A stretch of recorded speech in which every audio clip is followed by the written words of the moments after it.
রাজধানী বনানী সেতু ভবনে হামলা ও ভাঙচুরের মামলায় বাংলাদেশ জাতীয় পার্টি বিজিবির চেয়ারম্যান আন্দালিব রহমান পার্থের ৫ দিনের রিমান্ড মঞ্জুর করেছে আদালত।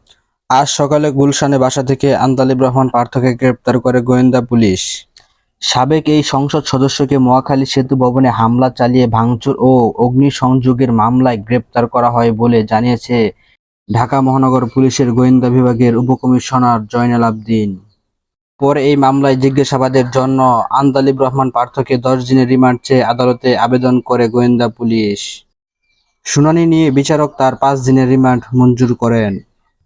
শুনানিতে আন্দালিব রহমান পার্থের আইনজীবীরা আদালতকে বলেন, ২০১৮ সালের পর থেকে তাদের মক্কেল বিএনপি জামাত ইসলামীর রাজনীতির সঙ্গে সম্পর্ক নেই।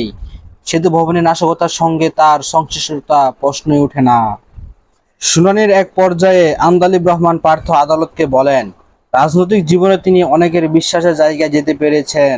তিনি বাংলাদেশের ইতিবাচক রাজনীতি করেন। তার সঙ্গে কোনো অন্যায় আচরণ হলে তা অন্য যারা ইতিবাচক রাজনীতি করেন তাদের জন্য খারাপ